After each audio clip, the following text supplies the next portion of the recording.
Oui, bonjour. Merci d'être venu à cette conférence un peu particulière. Donc, si vous ne connaissez pas Centrale Énergie, on a maintenant une dizaine d'années d'existence.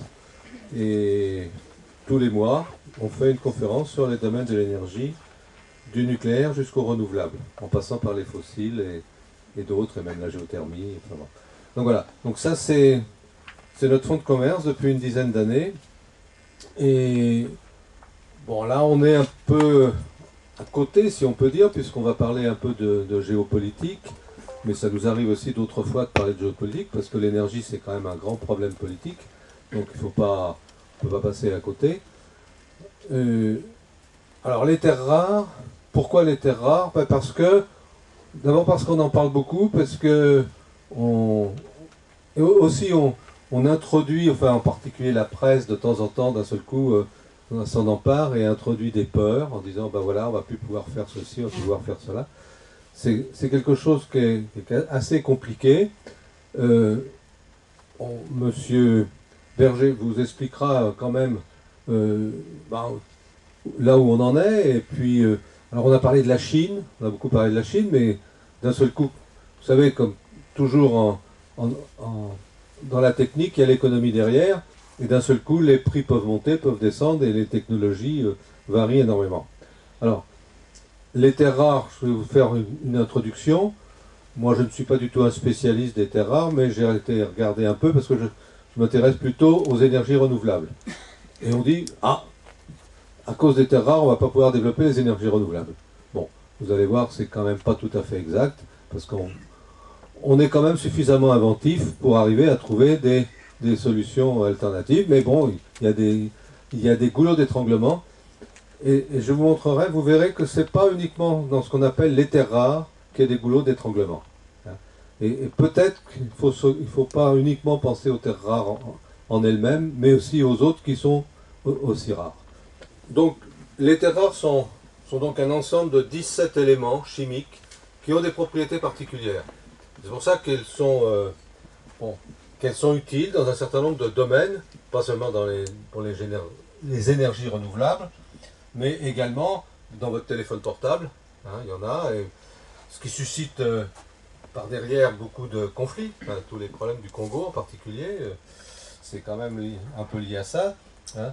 Elles sont utilisées en plus ou moins raffiné. Et donc ça, c'est un élément important dans leur utilisation. Donc voilà ce qu'on appelle les 17 terres rares. Il y a 15 qui sont des lanthanides. Alors ça, je ne vous dirai pas pourquoi on les appelle comme ça. Et on a rajouté à ces lanthanides l'yttrium et le scandium. Donc à côté, j'ai marqué les numéros atomiques. Ça vous permet de les situer dans le tableau de Mendeleïev. Bon. Elles sont rares, non pas parce qu'il n'y en a pas beaucoup, mais parce qu'elles sont en fait souvent en faible quantité, mais elles sont aussi, elles peuvent être abondantes globalement. Alors, je ne sais plus si je sais pas si c'est le scandium ou une autre, qui est aussi abondante que le cuivre. C'est le cérium. Le cérium, qui est aussi abondante que le cuivre. Donc elles ne sont pas rares par leur rareté en elles-mêmes, mais aussi parce qu'elles sont mélangées à des tas d'autres produits, et donc du coup elles sont difficiles à extraire. Hein. Alors il y en a qui sont en très faible quantité, et comme vous le savez, c'est comme le pétrole, hein. Quand le prix est bas, ben, on ne le recherche pas, puis quand le prix monte, on le recherche. Hein. Alors, où sont-elles dans les énergies renouvelables? Alors, les panneaux photovoltaïques, les terres rares sont utilisées dans les couches minces. Dans les panneaux silicium, qui sont quand même plus de 95% des panneaux photovoltaïques, il n'y a pas de terres rares. Hein. Il pourrait y en avoir dans la connectique, mais il n'y en a pas. Donc, au niveau des panneaux photovoltaïques, il y en a dans les couches minces. Alors, par exemple, il y a une couche mince qui est faite par une société américaine qui s'appelle First Solar, avec du tellure de cadmium.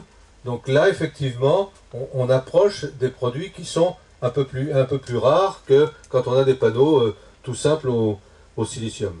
Et le silicium, lui, alors par contre, est un matériau extrêmement abondant, donc on risque pas vraiment d'en manquer. Hein. Alors, les éoliennes, c'est des éoliennes avec génératrice à aimant permanent. Alors, surtout utilisées actuellement offshore, mais bon, on commence à voir apparaître des solutions alternatives. Derrière, évidemment, solutions alternatives, il y a des questions de prix et surtout des questions de rendement. Ça, c'est quand même important. Et donc, voilà, même dans les éoliennes, on ne peut pas dire que ce soit un problème majeur aujourd'hui. Les éoliennes terrestres, non, pour la plupart, les génératrices n'utilisent pas d'aimant permanent. Il y a aussi, alors au niveau des batteries, les batteries nickel, métal, hydrure, qui ont effectivement besoin de certaines terres rares, et dans les piles à combustible à oxyde solide. Alors dans les piles à combustible, il y en a plusieurs sortes. C'est une sorte de pile à combustible dans lesquelles, je crois, on a besoin de platine, qui n'est pas vraiment une terre rare, mais qui est un élément qui devient, qui est assez peu abondant sur Terre.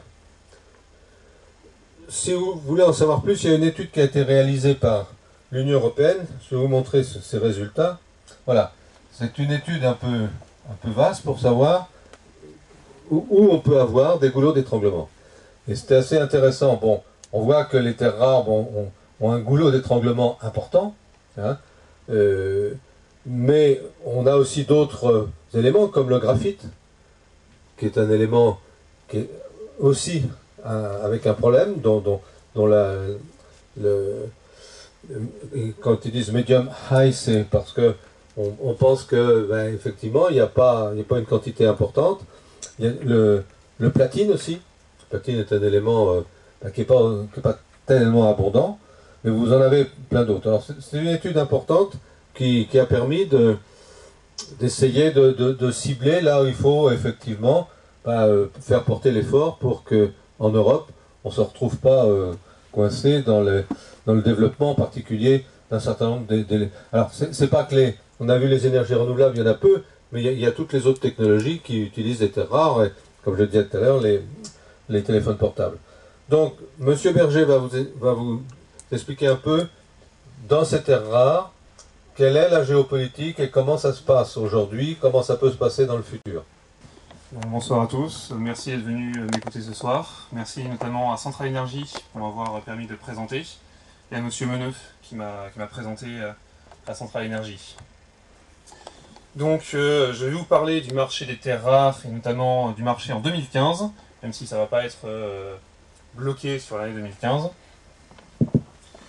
Et quels sont les pays producteurs, quelles sont les sociétés, quels sont les acteurs sur le marché des terres rares, et enfin quels sont les potentiels nouveaux acteurs du marché. Concernant la production, on va commencer par la production mondiale, qui est assez rapide. Puis on passera sur les productions chinoises, qu'elles soient officielles ou illégales, puis la production australienne et la production américaine. Ce sont les plus importantes, il y en a d'autres dans le monde, mais je vais me rester sur celle-là. Ensuite, sur les acteurs du marché, on verra la Chine toujours, la société australienne Linas, la société américaine Molycorp, puis quelques autres acteurs tels que le Japon ou l'Inde. Les acteurs potentiels, je les ai aussi, je suis resté sur 3 pays, donc les Canadiens, avec Magellan Resources, Tasman Metals et quelques autres. Les acteurs australiens, avec Alcanay Resources, Northern Minerals, Arafura et Hastings Technology Metals. Puis les acteurs américains, avec Texas Rare Earth Resources, US Rare Earth et Rare Element Resources. Donc tout d'abord, la production mondiale en 2015. Il y a un rapport de janvier 2016 de la USGS, qui est United States Geological Survey, qui est un bureau public d'études sur la géologie. C'est l'équivalent du Bureau des ressources ou de recherche géologique minière en France, qui est un organisme public. Donc l'USGS, en début 2016, estimait la production 2015 autour de 124 000 tonnes. Donc comme M. Argenson le faisait remarquer, certains éléments sont très produits, d'autres ne le sont pas du tout. Le cérium, qui est produit à hauteur de 38% dans le monde, est quasiment considéré comme un déchet par certaines sociétés, puisqu'il y en a beaucoup trop. Vous voyez, on produit à hauteur de 47 000 tonnes juste pour l'année 2015, c'est beaucoup. Le lantane est quasiment autant produit, à hauteur de 28%. Et toutes les terres rares ensuite, alors le néodyme aussi est produit de manière assez importante. Et toutes les terres rares ensuite sont beaucoup moins présentes, on en a beaucoup moins. Et elles sont, vous vous en doutez, toujours plus critiques au fur et à mesure qu'il y en a peu. Évidemment, celles qui sont le plus utilisées dans les énergies renouvelables et même dans les technologies, ce sont celles qu'on produit le moins. Le dysprosium notamment, qui est à hauteur de 1% dans la production mondiale, on en produit très peu, c'est 1250 tonnes. Vous pouvez voir le dysprosium, c'est cette petite par là, voilà, vraiment très peu. Or, le dysprosium est très utilisé pour notamment les aimants permanents dans les éoliennes. Ça permet de renforcer ces aimants, puisque en plus d'autres terres rares, dont le praséodyme et le néodyme, justement. Le praséodyme et le néodyme sont beaucoup plus produits que le dysprosium, mais il en faut aussi. Alors, ensuite, on va passer à la production chinoise. La production, selon les quotas officiels chinois, s'élève à 105 000 tonnes pour l'année 2015, ce qui représente la même quantité qu'en 2014. C'est essentiellement une production de cérium et de lantane. Vous l'avez vu sur le graphique tout à l'heure, sur le camembert tout à l'heure, ce sont les deux éléments les plus produits. C'est la même chose en Chine. Concernant la production chinoise, c'est environ 42% de cérium avec 44 000 tonnes environ, 27% de lantane avec 29 000 tonnes, le néodyme c'est 15% avec 16 000 tonnes, le praséodyme c'est 4 800 tonnes, etc. Et on descend. Sachant que, ah oui, j'ai oublié, pour la production mondiale, le scandium est l'élément le moins produit avec 10 à 15 tonnes, ce qui est vraiment très peu. Le scandium est très utilisé, a été très utilisé pour la défense. Les soviétiques s'en servaient pour faire des MiG, les avions de chasse MiG. Et aujourd'hui, ils mènent toujours des recherches dessus pour s'en servir dans l'aérospatiale, mais comme on n'en produit quasiment plus, c'est pas utilisé. La Chine, pour autant qu'on sache, ne produit pas de scandium ou très très peu. Donc voilà, tous les éléments sont ensuite en quantité moindre, que ce soit le praséodyme, le samarium, l'europium, le gadolinium, l'holmium, le lutécium, l'ytterbium ou le thulium, on en produit de moins en moins. Enfin, les quantités produites sont de plus en plus petites, suivant leur présence dans l'écorce terrestre. Le dysprosium, que j'ai cité tout à l'heure, est produit à hauteur de 717 tonnes, ce qui est beaucoup moins que les 44 000 tonnes du cérium. Leur origine, c'est principalement en Chine, la Mongolie intérieure, avec la mine de Bayan Obo, qui est le plus gros dépôt de terres rares au monde. Et ça représente à peu près 80% de la production intérieure chinoise. Ensuite, on a les provinces du sud de la Chine, qui représentent 15%, et les provinces de l'ouest, qui font à peu près 5%. Vous pouvez voir ici la mine de Bayanobo, qui est ici, juste au nord de la ville de Baotou, et ensuite le sud et l'ouest, qui ont beaucoup moins de production. L'essentiel, c'est vraiment la mine de Bayanobo. La production illégale chinoise représente presque la moitié de la production officielle chinoise. On l'estime entre 40 000 et 45 000 tonnes. C'est essentiellement du sud de la Chine avec le traitement d'argile ionique, mais ça provient aussi du nord de la Chine et même de Bayan Obo. Les producteurs, les ouvriers chinois en sortant en contrebande et s'arrangeant ensuite pour les exporter. Il y a une forte demande pour la production illégale chinoise. Les Japonais ont très longtemps été suspectés de la favoriser pour passer à côté des problèmes que Pékin leur posait. La société australienne Lynas pensait même à une époque, mi-2015, que cette production illégale atteignait plus de 50 000 tonnes. Donc c'est illégal, donc on ne sait pas vraiment, mais c'est compris entre 40 000, 45 000 tonnes, voire 50 000 tonnes. Maintenant, on va passer à la production australienne qui, pour 2015, représente 10 000 tonnes de terres rares. On voit, c'est à peine 10% de la production chinoise. En 2014, la production était de 8 000 tonnes. Donc la production australienne monte légèrement et progressivement. Les chiffres viennent toujours de la USGS et du rapport annuel de l'INAS en 2015. Sachant que le rapport annuel de l'INAS couvre du 30 mai 2014 au 30 mai 2015, et que le rapport annuel de l'INAS parle de 9 000 tonnes produites. Mais comme sa production monte petit à petit, ça concorde avec les chiffres de la USGS. Cette production est composée essentiellement de cérium, de lantane de néodyme, de praséodyme, de samarium et de gadolinium et d'europium. Cette production est exclusivement assurée par la société Lynas, qui possède une mine à Mount Veld, en Australie, et qui possède également une usine qui est tristement célèbre en Malaisie, l'usine LAMP, qui est une usine de séparation d'oxydes de terres rares. On sépare les terres rares pour les employer ensuite, et qui est près de la ville de Kuantan. Enfin, la production américaine, qui s'élève à 4100 tonnes de terres rares pour 2015, contre 5400 tonnes en 2014. Alors la baisse de la production vient du fait que la société américaine Molycorp a fait faillite en juin 2015. La production était essentiellement du cérium, du lantane, ce qui se vend très mal, puisque je vous l'ai montré tout à l'heure, il y en a beaucoup trop. Et suivant la loi de l'offre et de la demande, plus il y en a, moins ça coûte cher.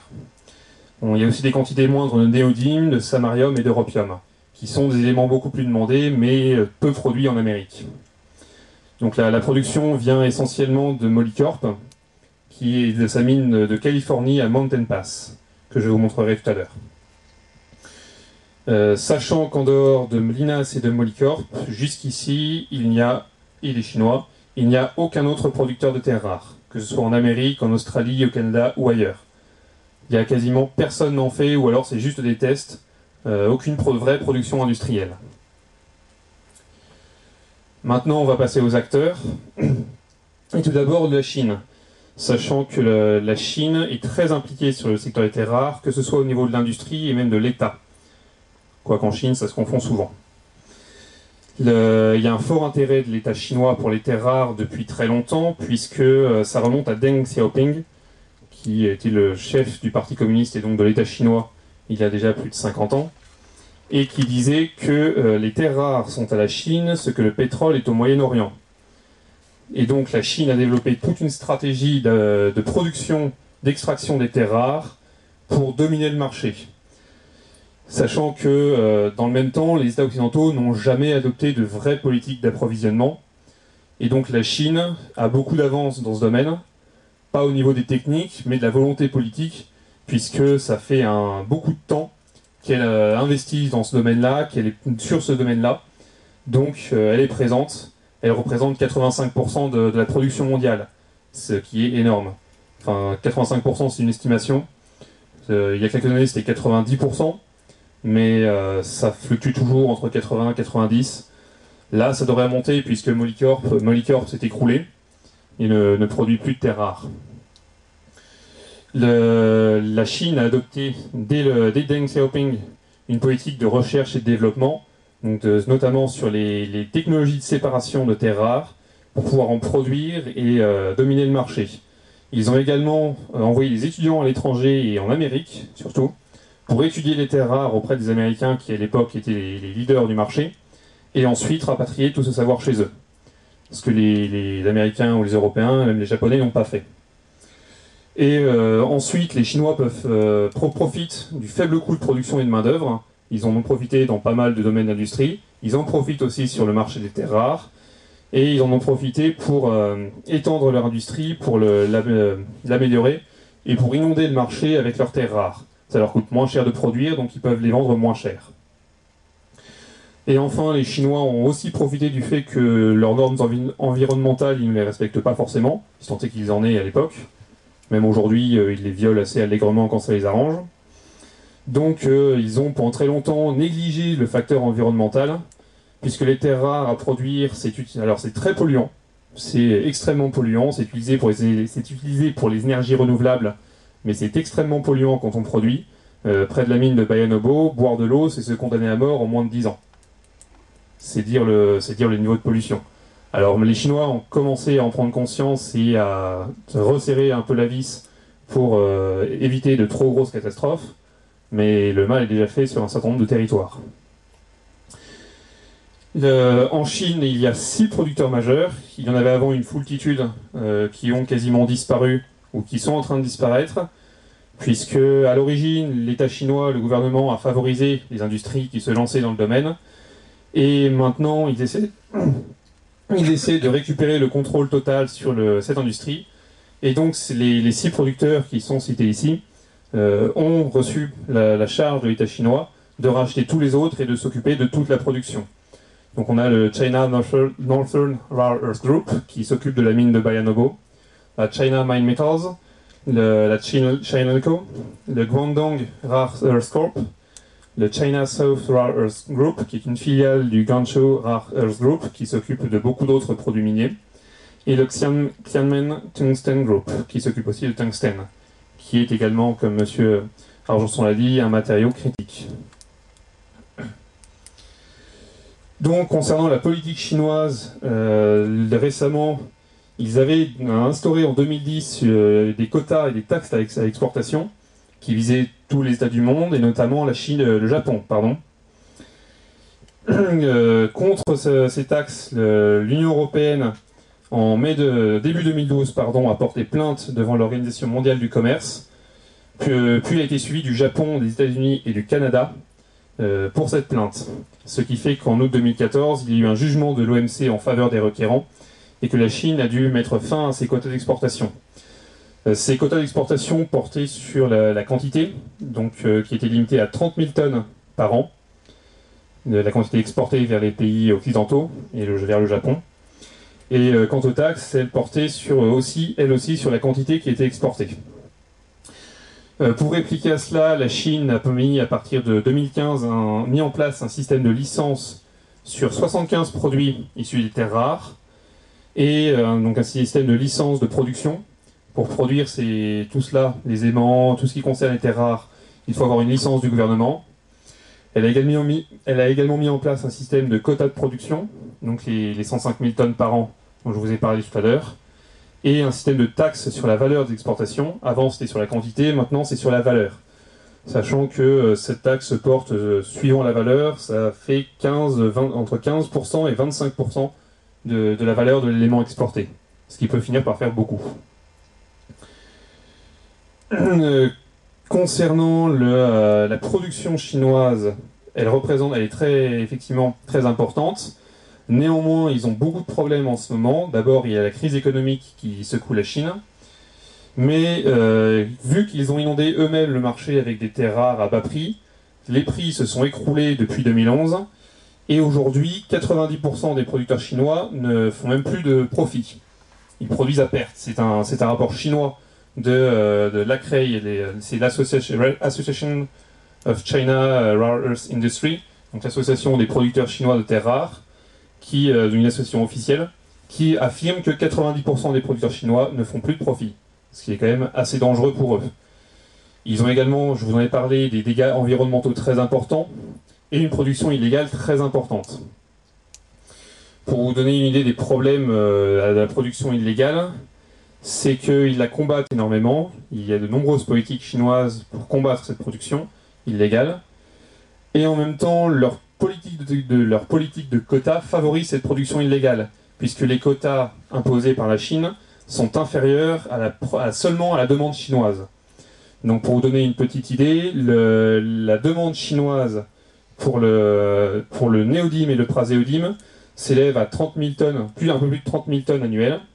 Et les quotas de production chinois pour ces deux éléments sont de 20 000 tonnes, soit 10 000 tonnes de déficit d'offres, d'approvisionnement. Donc évidemment, et ça c'est juste pour la Chine, je ne parle même pas de l'Europe, des Américains. Donc la seule production chinoise est insuffisante pour la demande chinoise. Ce qui fait que tant les étrangers que les Chinois se tournent vers les productions illégales pour pouvoir ensuite alimenter leurs usines. Un autre élément critique dont j'ai parlé tout à l'heure, le dysprosium, le déficit d'approvisionnement, lui, est de 200 tonnes. Quand on sait qu'on en produit par an 1250 tonnes, 200 tonnes, ça commence à faire beaucoup.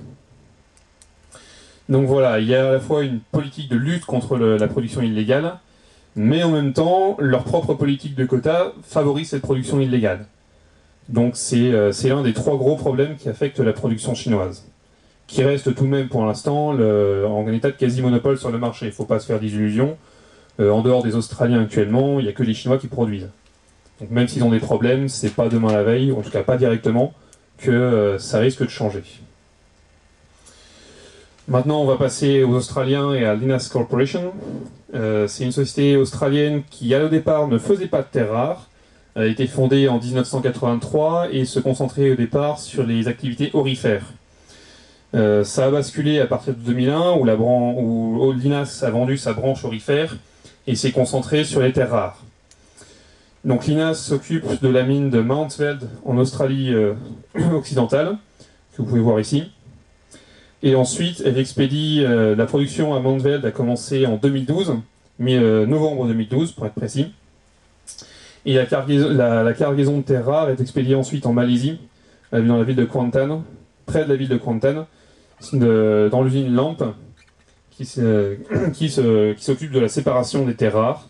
Donc le minerai est extrait directement en Australie et est envoyé en Malaisie pour être séparé et pour donner les oxydes de terres rares qui sont employés dans les aimants permanents, dans l'industrie d'armement, dans tout ce dont M. Argenson nous a parlé tout à l'heure. Donc la production a commencé en 2012 et elle est depuis en hausse régulière. Pour vous donner une idée, la production australienne en 2010-2011 c'est 3000 tonnes et en 2015 ça monte à 10 000 tonnes, 8000 tonnes en 2014. Donc ça monte régulièrement, ce qui est une bonne nouvelle pour eux et ils arrivent à en vendre aussi. Le problème c'est que avec la chute des prix des terres rares depuis 2011, la société fait très peu de profit, voire pas du tout, et elle a de graves difficultés financières. En 2015, sa dette est de 662 millions de dollars, contre 550 millions de dollars en juin 2014. Les deux chiffres sont pour les mois de juin 2014 et juin 2015. Donc 662 millions de dollars de dette en juin 2015, ce qui fait quand même beaucoup. La situation n'est pas brillante pour l'INAS, elle n'est pas non plus désespérée cependant. D'abord parce que c'est toujours le seul producteur actuellement occidental de terres rares. Or, depuis une dizaine d'années, les États occidentaux se sont réveillés et ont commencé à comprendre l'importance de l'enjeu, l'importance du sujet. Et donc, il y a de plus en plus des politiques d'approvisionnement qui sont étudiées et mises en place par les États, que ce soit les Américains, les Européens, les Japonais. Une bonne partie du monde se préoccupe maintenant des terres rares. Donc l'INAS profite du fait qu'elle est le seul producteur non chinois pour garder une certaine santé. Ils reçoivent du soutien de pas mal de monde. Ils ont un soutien de leurs investisseurs, notamment des Japonais. En août 2015, les principaux créanciers de l'INAS sont des Japonais. Et en août 2015, il y a eu un accord avec le Japan Australia Rare Earth, qui est le principal créancier, pour décaler l'échéancier de remboursement de la dette, qui initialement devait commencer en 2015 et qui a été reculé entre 2016 et 2018. Donc, ce qui permet à l'INAS de temporiser en attendant de meilleurs jours. Dans le même temps, ils ont réussi à réduire leurs pertes annuelles via une politique de réduction de leurs coûts de production et de licenciement. L'INAS a réussi à faire passer ses pertes annuelles de 345 000 millions de dollars en 2014 à 118 millions de dollars en 2015. Donc il y a quand même pas mal de progrès sur ce côté-là. Et enfin, c'est un fournisseur clé, c'est le seul producteur non chinois, je vous le disais. Donc les gens essaient de soutenir l'INAS pour éviter que les Chinois soient les seuls sur le marché. Les Japonais notamment suivent énormément l'INAS. Fin 2015, la société se sentait suffisamment solidifiée dans ses résultats pour dire, même si ça n'a pas été confirmé, pour étudier un éventuel rachat de Molycorp. Donc ça, c'est une nouvelle qui a été annoncée par Bloomberg, donc le cabinet américain, en fin 2015, en octobre 2015 si je ne me trompe pas. Depuis, rien n'a été confirmé ou on le fait pas. L'INAS ne dit pas grand-chose sur le sujet, ils se taisent, mais on sait qu'ils ont au moins étudié la possibilité de racheter Molycorp. Donc, ce qui signifie qu'ils se considèrent assez solides pour le moment. Voilà. Maintenant, nous allons passer à la société américaine Molycorp, qui était autrefois, il faut le savoir, le plus gros producteur de terres rares dans les années 1980. La société a été fondée en 1950 et a commencé à produire des terres rares en 1952. Initialement, il s'agit de la Molybden Corporation of America et elle change de nom à partir de 1974. Dans les années 1980, justement, Molycorp et sa mine de Mountain Pass, que vous pouvez voir Ici, sa mine de Mountain Pass sont les plus gros producteurs de terres rares au monde. Ils assurent la majorité de la production mondiale et expédient leur production partout dans le monde. Cette mine va fermer en 2002 à cause des contraintes environnementales qui pèsent de plus en plus lourd à l'époque sur les producteurs occidentaux. Et sans compter que la mine se fait vieille, donc Molycorp ferme sa mine en 2002. Cependant, avec la montée en puissance de la Chine et l'intérêt américain croissant pour les terres rares, Molycorp va réouvrir sa mine à partir de 2007 et va relancer la production en 2012. Pour comprendre le délai, il faut savoir que le temps de développement d'une mine, c'est très long. C'est beaucoup plus long que l'actualité telle qu'on la voit où tout va très vite. Le temps de développement d'une mine, c'est 10 à 15 ans, voire 20 ans. Donc vu qu'ils ont fermé leur mine en 2002, il leur faut plusieurs années pour relancer complètement la production, d'où le fait que celle-ci ne recommence qu'en 2012. Il faut savoir qu'en 2011, les prix des terres rares sont au plus haut, ils sont très très hauts, ce qui explique pourquoi à l'époque Molycorp relance si facilement sa production, c'est qu'elle s'attend à un marché juteux, sans compter qu'il signe en 2010 un contrat avec Mitsubishi et Sumitomo pour expédier des terres rares, des oxydes de terres rares au Japon, pour produire des aimants permanents pour des éoliennes. Puis en 2012, ils vont signer un autre contrat avec le conglomérat industriel allemand Siemens pour faire exactement la même chose. Donc à l'époque, Molycorp s'attend à un commerce assez juteux, qui lui rapporte beaucoup. Sauf que ça ne va pas être le cas du tout, puisque fin 2011, les prix s'écroulent. Le marché est inondé il y avait beaucoup trop de terres rares sur le marché. Et donc les prix s'écroulent, ils n'ont pas arrêté de baisser depuis, sauf quelques petites remontées de temps à autre. Mais globalement, les prix s'écroulent. Ce qui fait que Molycorp se trouve très vite avec d'importantes difficultés financières. Ses coûts de production, contrairement aux Chinois, sont toujours très élevés. Et la société américaine se retrouve avec une dette très importante. En 2015, elle s'élevait à environ 1,7 milliard de dollars. Sa capitalisation boursière est passée de 6 milliards de dollars en 2011 à 93 millions en 2015.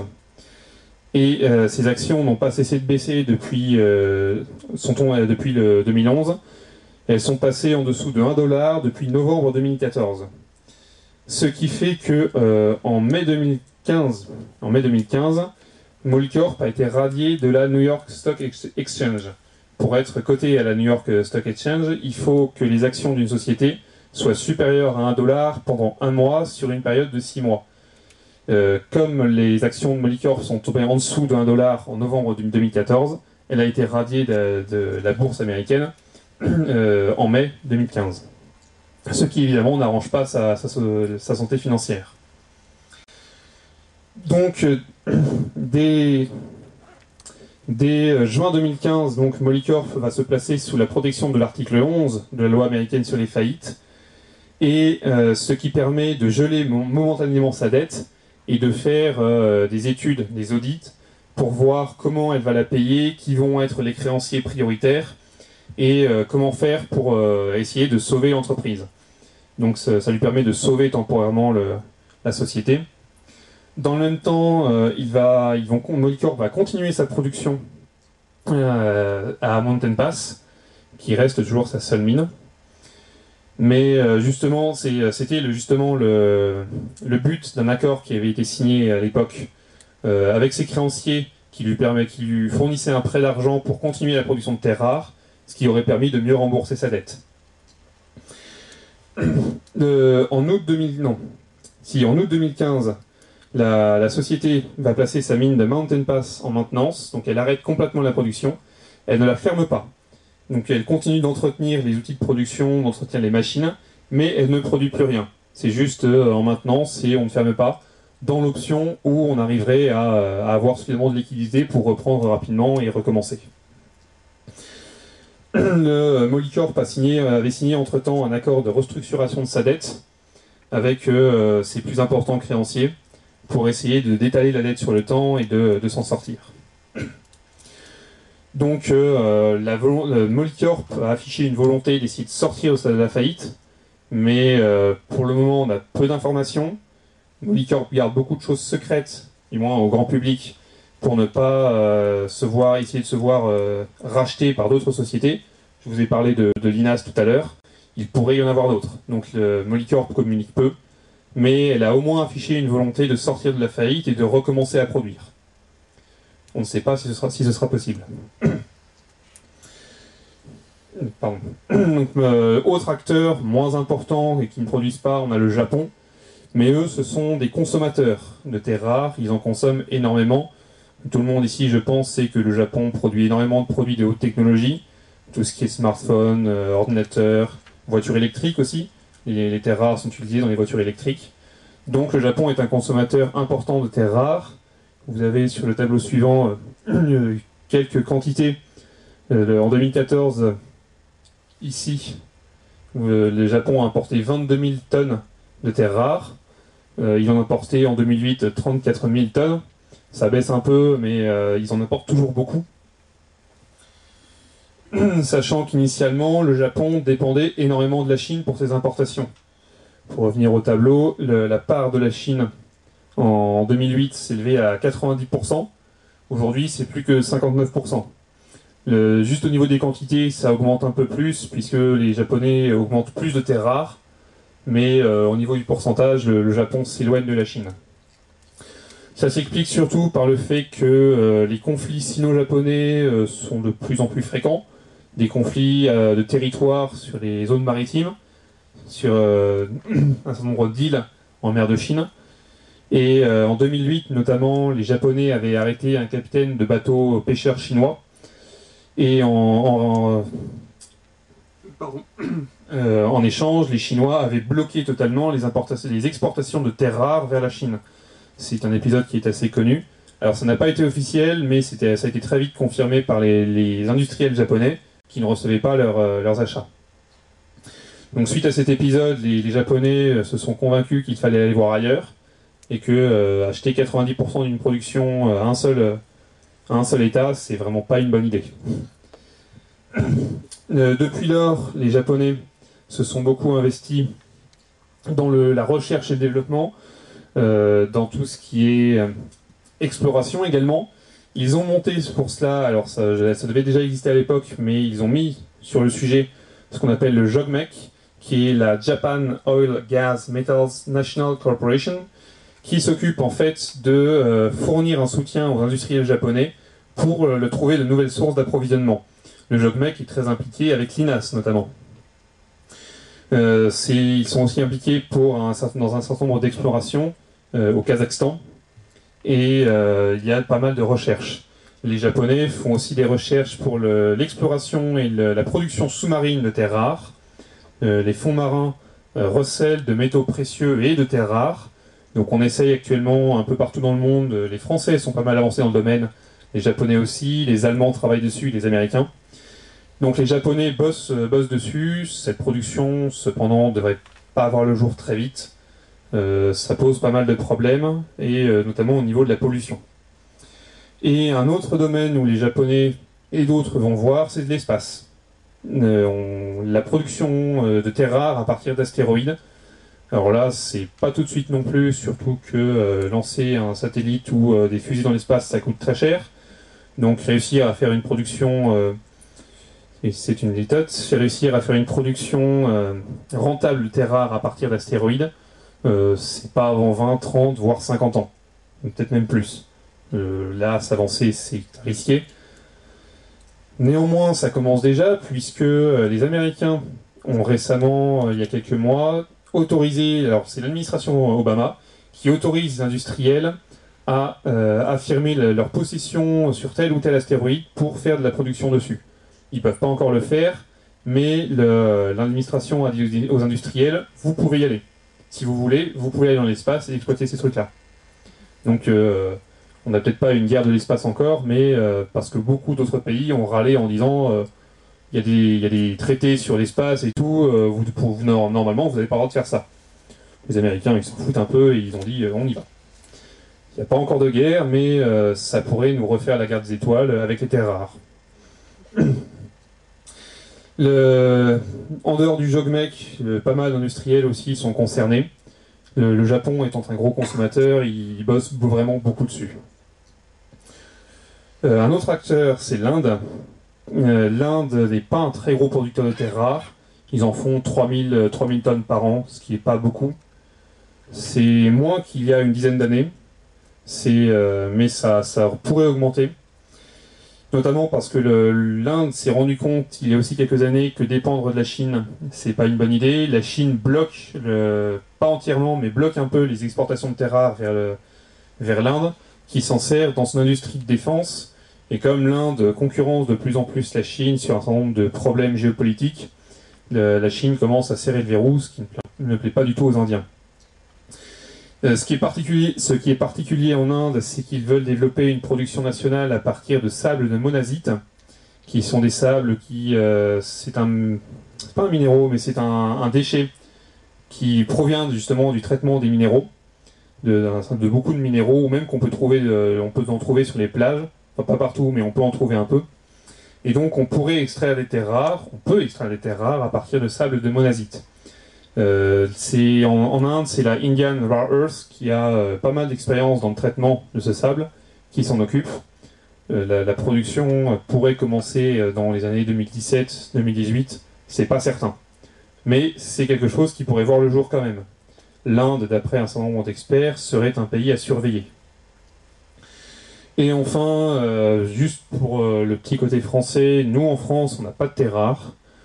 On avait des idées jusqu'à récemment, puisque avec une société belge qui s'appelle Solvay, on avait à La Rochelle une usine de séparation de terres rares. Sauf que Solvay a fermé son usine il y a quelques mois, janvier-février, parce que c'est plus rentable, toujours à cause des prix. Donc en France, on n'a plus rien. On en avait un peu avant, mais on n'a plus grand-chose. Donc maintenant que je vous ai présenté grosso modo les grands acteurs du marché des terres rares, on va parler de ceux qui pourraient arriver sur le marché. Les plus intéressants, il y en a quand même beaucoup. Il y a beaucoup de sociétés qui investissent sur les terres rares. Je ne parlerai pas de toutes, je vais prendre celles qui me paraissent les plus intéressantes. Et celles qui sont les plus intéressantes. Tout d'abord, les acteurs canadiens, donc Medallion Resources. Elle a une stratégie vraiment très particulière, un peu comme les Indiens, puisqu'aujourd'hui, la plupart des dépôts de terres rares, ce sont des mines. Les gens minent et ensuite envoient ça à l'usine. Medallion Resources n'a pas de mine et ne veut pas en développer. Elle veut produire des terres rares, comme les Indiens, à partir de monazite. Et c'est une exploitation qui, selon elle, pourrait durer entre 20 et 40 ans, ce qui est quand même pas mal. Et elle a déjà signé des accords pour des accords d'approvisionnement avec des Australiens notamment pour être approvisionnés en sable de monazite. Ils ont également récemment, Medallion Resources, publié les rapports sur les tests qu'ils faisaient, les technologies qu'ils utilisent.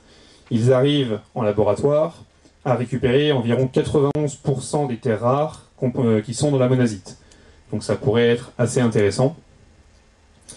Donc je vous en parlais, en août 2015, il y a eu l'accord avec GHC Minerals, une société australienne, pour un approvisionnement de 4000 à 5000 tonnes annuelles pour 5 ans. Le début de la production est inconnu, on ne sait pas quand ça pourrait commencer. Ça pourrait aller très vite ou traîner en longueur. Sachant que les terres rares qui sont récupérées à partir de monazite sont essentiellement du néodyme, du praséodyme, du terbium et du dysprosium, donc des éléments rares qui intéressent beaucoup de monde. Concernant le sable de monazite, les réserves, c'est ça qui est intéressant justement pour cette société, c'est que les réserves mondiales de monazite s'élèvent à plus d'1 milliard de tonnes de sable minéraux. Ce qui explique pourquoi ça intéresse quand même pas mal de monde aussi.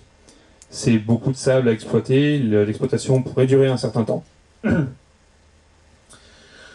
Donc là, vous avez les principaux pays qui produisent du sable, ou qui en ont. L'Australie, avec qui Medallion Resources a passé un accord. On en a en Inde aussi, c'est pour ça qu'ils veulent l'exploiter. Le Sri Lanka, la Malaisie, le Brésil aussi. Ce sont les sources que des pays avec qui Medallion Resources a probablement des contacts. Pour l'instant, ils ont juste signé un accord avec l'Australie. Ensuite, il y a Tasman Metals, qui est très intéressant pour nous les Européens, puisqu'ils ont le projet de Norakar, qui se situe en Suède. il se trouve ici. C'est le projet de Nora Carr, d'un projet donc de terres rares où ils ont du terbium, de l'yttrium, du néodyme et du dysprosium. Il y a également certainement du cérium et du lantane, mais les éléments visés sont le terbium, l'yttrium, le dysprosium et le néodyme. La durée de la mine est estimée à 20 ans avec une production annuelle assez importante. Celle de néodyme serait de 200 tonnes d'oxyde de dysprosium par an. Cependant, s'ils auraient terminé en début 2015 l'étude de pré-faisabilité, qui doit normalement être suivie d'une étude de faisabilité avant que la mine puisse ouvrir, cependant, ils ont perdu le bail minier début février 2016. La Supreme Administrative Court of Sweden a supprimé le bail minier, puisque à l'époque, quand ce bail avait été accordé, la société Tasman Metals n'avait pas fait d'études concernant les problèmes écologiques. Donc, il y avait pas mal d'études qui avaient été faites sur les ressources, sur la durée de la mine, mais l'impact environnemental n'avait à l'époque pas été mesuré. Donc la Cour administrative de Suède a supprimé le bail minier, ce qui n'empêche pas Tasman Metals d'en redemander un, puisque depuis ils ont fait ces études. Le début de la production, on ne sait pas justement, puisque le bail a été supprimé. Quelques autres noms de sociétés rapidement. Vous avez Ucore Rare Metals qui a un projet à Buchan Mountain en Alaska. Quest Rare Metals avec son projet de Strange Lake au Québec. Commerce Resources avec son projet d'Ashram toujours au Québec. Peel Mountain Resources avec un projet à Echo Ridge, enfin le nom c'est Echo Ridge en Ontario. Et Avalon Rare Earth qui a un projet à Nechalacho, territoire du Nord-Ouest, donc au nord du Canada. Il y a beaucoup de sociétés canadiennes qui sont impliquées dans les terres rares, sachant que les Canadiens ont quand même une tradition minière assez importante. Donc s'ils obtiennent les autorisations, ils peuvent entrer en production assez vite. Ils ont l'expertise et les outils pour le faire. La séparation sera peut-être une autre histoire, mais pour la production de minerais et ensuite pour la séparer, ils peuvent voir avec les Américains à côté que ça pourrait intéresser. Donc on va maintenant passer aux Australiens. Et d'abord Alcan Resources, qui a un projet à Dubbo-Zirconia, qui se trouve ici. C'est pas très loin de Sydney, à 400 km. Sachant que ce projet est un peu particulier, puisque tous les autres projets en Australie sont de l'autre côté du pays.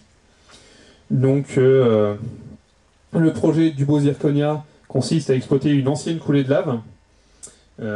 Ils songent à en tirer des terres rares lourdes et légères. Les terres rares lourdes, ce sont celles qui sont le moins produites. C'est les terres rares les plus rares, redondance. Les terres rares légères, c'est surtout le cérium, le lantane, le néodyme aussi, celles qui sont le plus produites. Donc celles qui ont le moins de valeur. À Dubbo-Zirconia, ils ont les deux. Il y a notamment de l'yttrium, plus un autre élément qui est critique également, stratégique au moins, mais qui n'est pas des terres rares, c'est le hafnium. Et Alcané veut produire du hafnium. Ça, c'est une stratégie qui la démarque un peu, et qui est un peu la marque de fabrique des nouveaux acteurs qui arrivent, c'est qu'ils ne se concentrent pas exclusivement sur les terres rares. Molycorp et Linas, ou même les Chinois avant, même si ça change, ne faisaient que des terres rares. Ce qui fait que quand le prix des terres rares tombe trop bas, ils ne s'en sortent plus. Alcan Resources ou les autres producteurs ne se spécialisent, vont faire des terres rares s'ils y parviennent, mais ils ne vont pas faire que ça. C'était pareil pour Tasman Metals qui a des projets d'exploration aussi en Suède pour du minerai de fer, pour d'autres matériaux. Donc ça leur permet, au cas de problème sur le prix des terres rares sur leur vente, de survivre en attendant des jours meilleurs. Le coût du projet du Dubbo-Zirconia s'élève à 1 milliard de dollars. Et là, on connaît le début de la production qui pourrait commencer en 2017, avec la construction des infrastructures qui devrait avoir commencé maintenant, début 2016. Sachant que la durée de la mine pourrait durer 70 ans, ce qui est beaucoup plus long encore que les 20 à 40 ans de Medallion Resources. Et la production s'élèverait à 1 million de tonnes annuelles de minerais contenant des terres rares, la quantité de terres rares produites n'est pas finalement connue exactement. Sachant que Alkane Resources a déjà signé un accord avec la Shin-Etsu Chemicals au Japon pour la séparation des terres rares, qui doit donc être faite là-bas. Et je vous le disais justement, la société est aussi spécialisée dans la production d'or. Donc en plus du hafnium et des terres rares, ils ont quand même plusieurs cordes à leur arc, ce qui leur permet de tenir le coup. Deuxième acteur australien, Northern Minerals, qui a son projet de Browns Range, qui se situe ici. Donc ce projet, les terres rares visées sont les terres rares lourdes et le dysprosium, donc des terres rares qui valent beaucoup, qui coûtent cher, ce qui permet à Northern Minerals d'avoir des crédits assez importants, d'attirer des investisseurs. Les ressources estimées de la mine s'élèvent à 56 663 tonnes de terres rares en tout, dont 476 tonnes de dysprosium, avec une durée de mine estimée à 11 ans et une production qui serait de 585 000 tonnes de terres rares, de tonnes de minerais annuels, dont 3 695 tonnes de terres rares.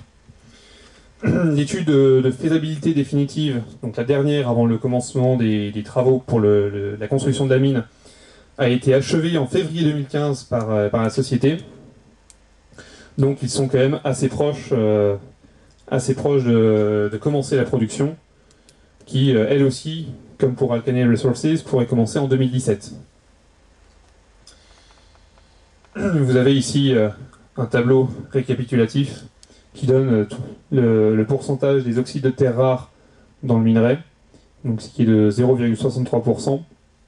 Et il marque spécialement le dysprosium, le terbium également.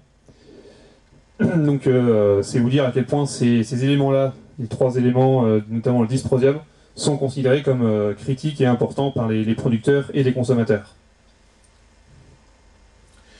Troisième acteur australien, la société Arafura, qui développe un projet à Nolansborough, qui se trouve ici. Sachant que si vous en souvenez, le projet de la société précédente se situe ici. Donc c'est vraiment juste un peu plus bas. La plupart des projets dont je vous parle sont situés dans ce coin-là. Donc le projet de Nolansborough, c'est aussi une production de terres rares lourdes, mais pas uniquement. Pardon. Donc le projet est entièrement possédé par la société, ce qui n'est pas forcément le cas partout. Là, 100% des actifs de la société, de la mine, sont possédés par la société. Le dépôt est évalué à 56 millions de tonnes de minerais, et soit environ 1,45 million de tonnes de terres rares. Les éléments visés, c'est principalement le lantane et le cérium. Ça vaut pas grand-chose, mais ils vont le produire quand même. Et ce qui les intéresse surtout, c'est le didymium, qui est un mélange de néodyme et de praséodyme, et le SEG, un mélange de samarium, d'europium et de gadolinium.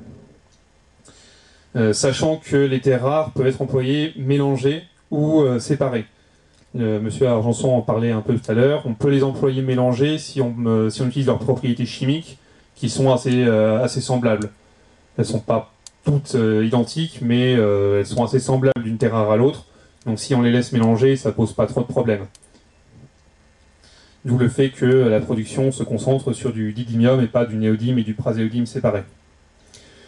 La production pourrait là aussi commencer vers 2017 et tournerait autour de 20 000 tonnes d'oxyde de terre rare par an. Donc je vais vous parler aussi du fait que la plupart des sociétés ont d'autres cordes à leurs arcs. Arafura ne fait pas exception puisqu'il y a plusieurs projets d'exploration. Donc ici et un plus haut près du port de Darwin, qui d'ailleurs, je l'avais oublié, le projet de Nolansborough est situé juste à une distance peu importante, à une petite distance du port de Darwin, ce qui est un atout assez intéressant puisque la production ou les terres rares pourraient être exportées assez facilement. Donc Arafura a différents projets d'exploration qui concernent de l'or, du minerai de fer, du vanadium, qui est aussi un élément stratégique, et Donc la société ne joue pas son avenir juste sur les terres rares. Maintenant, au niveau des acteurs australiens, Hastings Technology Metals, qui jusqu'à récemment était Hastings Rare Metals. Ils ont changé de nom il y a un mois ou deux. Eux développent deux projets, le projet de Yangibana, qui est ici, et le projet de Brockman, qui est ici. Pour mémoire, le Halls Creek, on devrait pouvoir le voir sur une carte précédente, Halls Creek est ici. Donc c'est encore une fois tout près d'un autre projet de terre rare.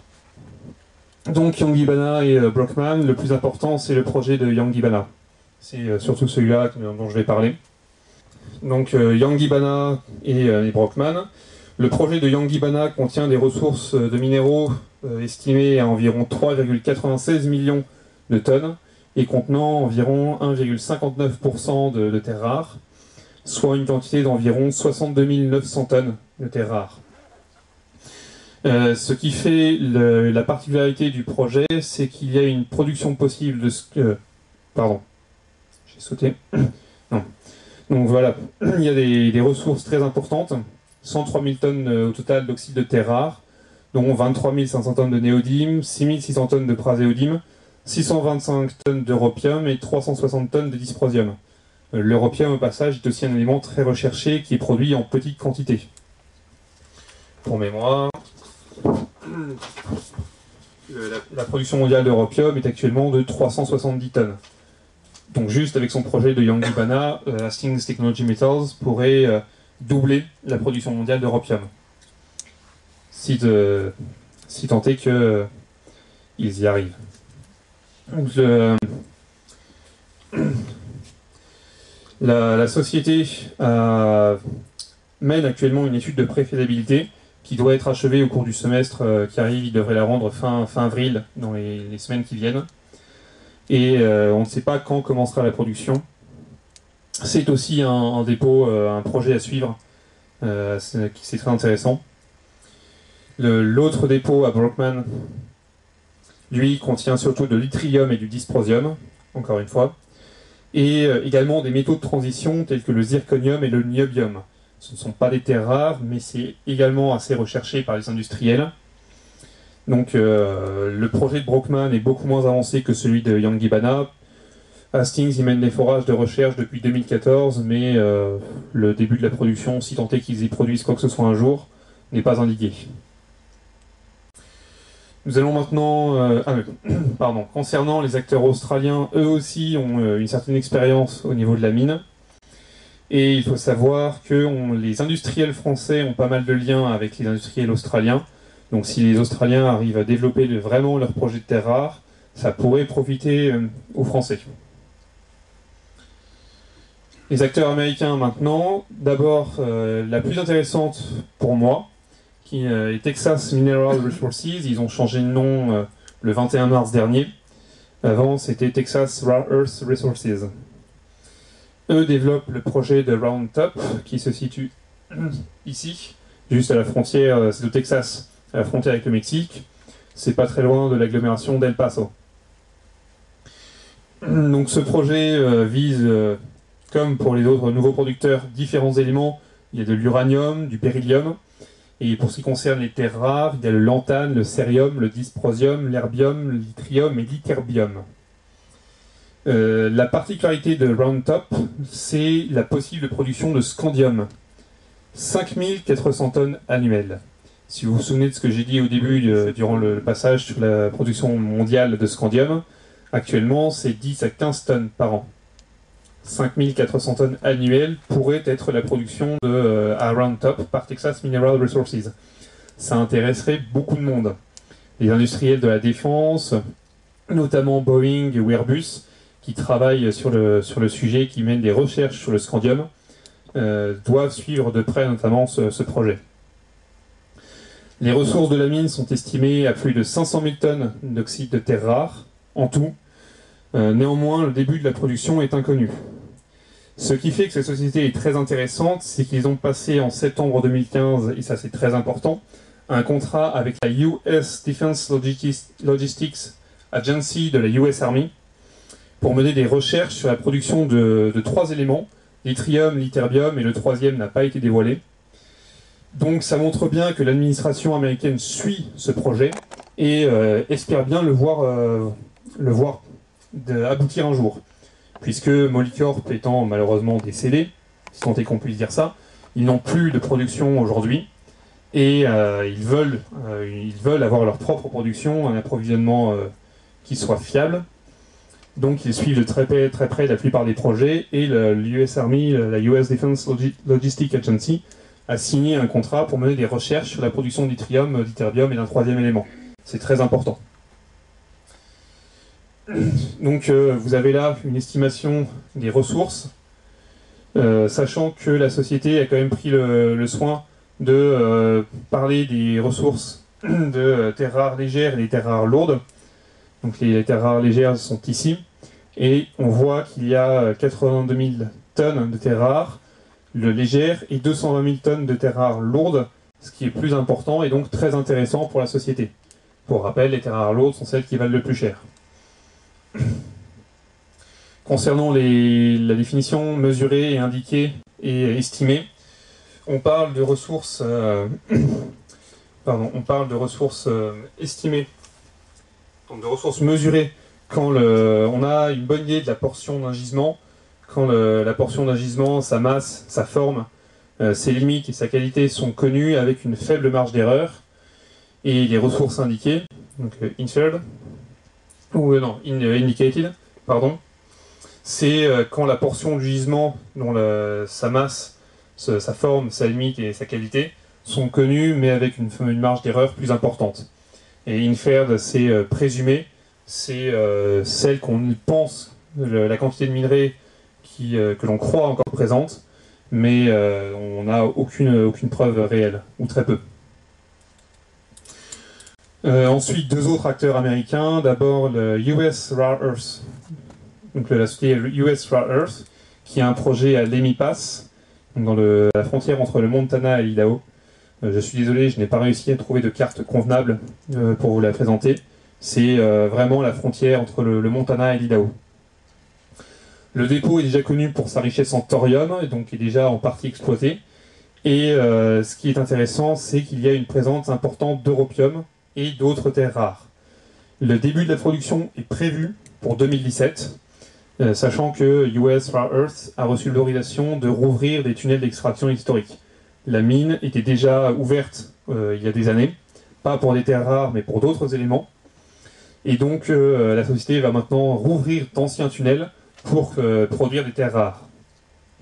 Cette société est intéressante parce qu'ils ont passé un accord avec le Oak Ridge National Laboratory, donc un laboratoire de recherche officiel américain, pour utiliser une technologie de récupération de terres rares par membrane qui va à la fois leur servir pour séparer les terres rares extraits des minéraux récoltés, mais aussi pour récupérer des terres rares à partir de recyclage.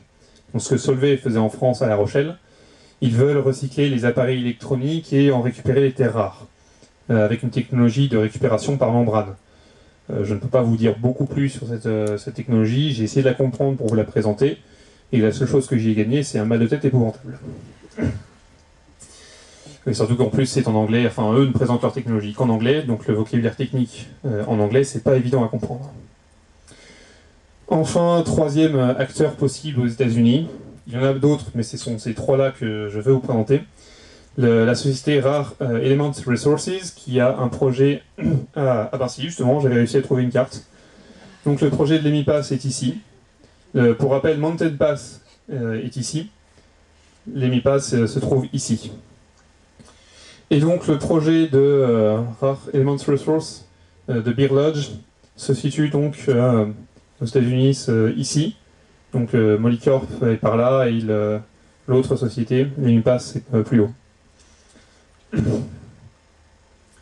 Donc les ressources estimées en terres rares sont de 490 000 tonnes de terres rares, et avec un début de production possiblement fin 2016. On a peu de confirmations, c'est ce qui est prévu, mais il peut toujours y avoir des problèmes, vu que le prix des terres rares est vraiment très bas. Alors pour la conclusion, je vous ai présenté le marché de manière générale. On a une production assez importante de 124 000 tonnes, sachant que la demande pour les terres rares en 2015 s'élevait à peu près à 140 000 tonnes, 145 000 tonnes pour 2015.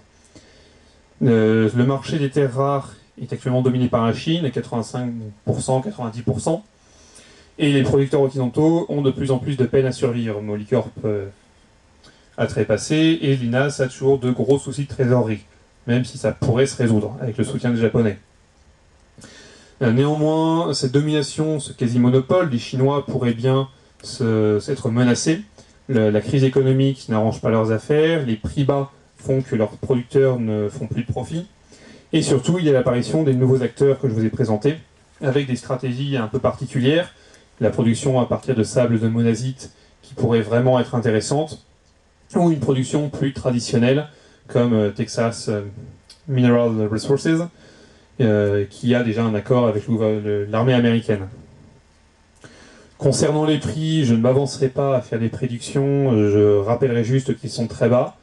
Ils pourraient néanmoins remonter puisqu'il y a une hausse de la demande, une très forte hausse de la demande qui est prévue, puisque on estime que la demande chinoise de terres rares en 2015 s'est élevée à environ 97 700 tonnes juste pour 2015, et on pense qu'elle pourrait monter à environ 150 000 tonnes en 2020.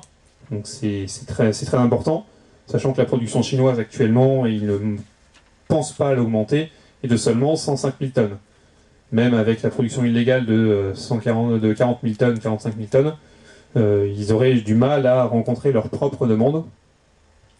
Et la demande mondiale, qui est actuellement de 140 000 tonnes, devrait augmenter à 210 000 tonnes, voire plus, en 2020 aussi. C'est ce qu'estime, c'est ce que pensent un certain nombre d'experts. Donc à moins d'avoir de nouveaux acteurs sur le marché ou de nouvelles productions, la demande va être beaucoup plus importante que l'offre. Donc mathématiquement, les prix devraient remonter. C'est pas certain non plus, puisque ça dépendra aussi des politiques des États. Je vous ai parlé de la politique chinoise pour le contrôle des terres rares. Ils peuvent faire exprès de peser, c'est ce qu'ils ont fait pour éliminer les autres producteurs, de peser sur les prix en produisant beaucoup. Maintenant, aujourd'hui, ça leur pose aussi beaucoup de problèmes. Donc, après, c'est les Chinois, on ne sait pas ce qu'ils peuvent faire. Du moins, moi pas. Voilà, donc la demande devrait être en très forte hausse. Sachant que ça pourrait aussi complètement s'écrouler, puisqu'on a déjà des recherches pour se passer des terres rares. Monsieur Argenson en a un peu parlé, mais des Américains, un cabinet de recherche américain, un laboratoire, pardon, est parvenu, alors seulement en laboratoire, donc d'ici à ce qu'on arrive à faire ça de manière industrielle, il y a quand même pas mal de choses, mais ils ont réussi en laboratoire à faire un aimant permanent, donc utilisable pour des éoliennes, pour des voitures, pour beaucoup de choses, sans terres rares, qui serait aussi puissant ou presque qu'un aimant avec des terres rares, mais sans.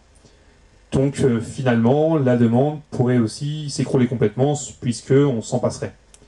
Je ne m'avancerai pas pour dire que dans 10 ans, plus personne n'utilisera de terres rares. C'est toujours très utilisé dans beaucoup de domaines. L'armement s'en sert beaucoup, les lasers notamment. Mais il y a déjà des recherches pour s'en passer. Voilà, qui conclut mon intervention.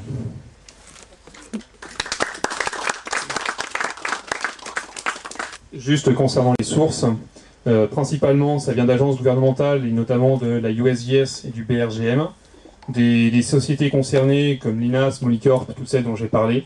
Vous pouvez retrouver ça assez facilement.